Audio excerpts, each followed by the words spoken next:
Good morning बच्चों। पिछले video में हम लोग क्वेश्चन आंसर कर रहे थे और समझ रहे थे। क्वेश्चन नंबर हम लोग 4 तक किए थे।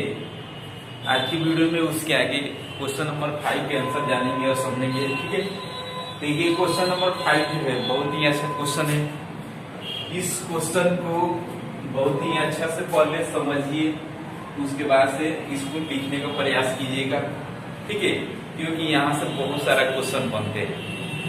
आप इसके आगे की क्लास में जाइएगा तो यहाँ से इसके बारे में बहुत ही क्वेश्चन पूछा जाता है। ठीक है, तो इसलिए इसको अच्छे पूर्वक समझना है, उसके बाद से क्या करना है, इसको लिखना है। ठीक है, तो चलिए इसमें शुरुआत करेंगे। देखिए दिया गया है कि अम्ल वर्षा कैसे होती है, टिप्पणी कीजिए और इसके प्रभाव की चर्चा कीजिए। यानी अम्ल वर्षा कैसे उत्पन्न होता है, किस किस गैसों के मिश्रण से उत्पन्न होता है और इसका क्या प्रभाव पड़ता है, इसके बारे में क्या करना है, अच्छे पूर्वक लिखना है।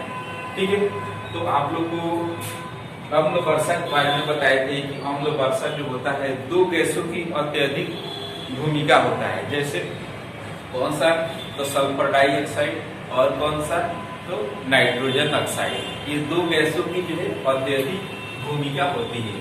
तो इसी से संबंधित हम लोग देखिए इसमें लिखेंगे किस प्रकार की, जब सल्फर डाइऑक्साइड तथा नाइट्रोजन ऑक्साइड, सल्फर डाइऑक्साइड तथा नाइट्रोजन ऑक्साइड गैस जैसे प्रदूषित गैस, ये किस प्रकार की गैस है, यहाँ से पूछ देगा किस प्रकार की गैस है, तो ये प्रदूषित गैस यानी प्रदूषण से संबंधित गैस है। ठीक है, प्रदूषित गैस है वायुमंडल में उपस्थित जलवाष्प से अभिक्रिया कर। वायुमंडल में कौन सा गैस उपस्थित होता है, तो वायुमंडल में जो है नाइट्रोजन भी उपस्थित होता है, ऑक्सीजन भी उपस्थित होता है। ठीक है, और विभिन्न प्रकार की गैस उपस्थित होते हैं। तो वायुमंडल में उपस्थित किससे अभिक्रिया करता है, तो ये जो है जलवाष्प से अभिक्रिया करता है। ठीक है, जलवाष्प से अभिक्रिया करके और जो है ये अभिक्रिया करने के बाद से कौन सा परिवर्तन हो रहा है, तो ये अभिक्रिया करने के बाद से भौतिक परिवर्तन हो रहा है कि रासायनिक परिवर्तन हो रहा है। तो इस बात को आपको ध्यान में रखिएगा कि ये जो परिवर्तन हो रहा है कौन सा, तो रासायनिक। ये जो परिवर्तन हो रहा है रासायनिक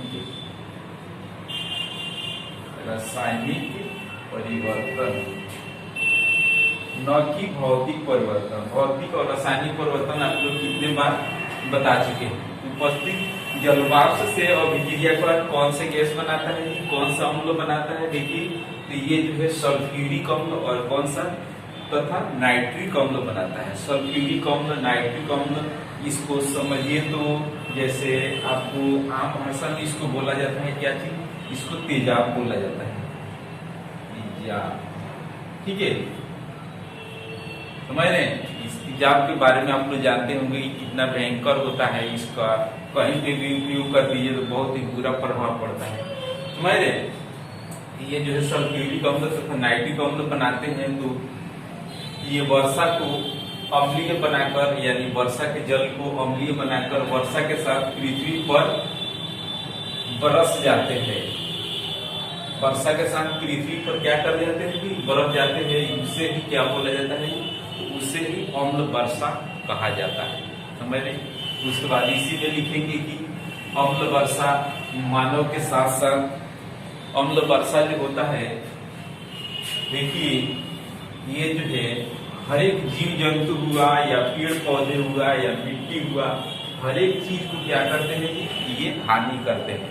ऐसा नहीं कि बड़े बड़े स्मारक है उसी को हानि करेगा, जिस जीव जंतु पर पड़े उस पर भी क्या करता है, तो हानि करता है। तो हम लोग इसमें लिखेंगे कि अम्ल वर्षा मानव के साथ साथ पौधे यानी पेड़ पौधे को भी क्या करता है कि क्षति पहुंचाता है। उसके बाद जंतुओं तथा निर्जीव वस्तु, यानी निर्जीव वस्तु के बारे में आप लोग जानते होंगे कि 6 क्लास में इसको पढ़ना है। सजीव कौन है, निर्जीव कौन है, ठीक है, निर्जीव कौन है।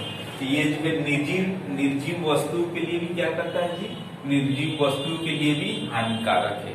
ठीक है, निर्जीव वस्तु के लिए भी क्या करता है, तो ये हानि पहुंचाता है। उसी में लिखेंगे कि यह मृदा की उर्वरता को कम करता है। यानी मृदा का मतलब क्या होता है, मृदा का मतलब होता है मिट्टी।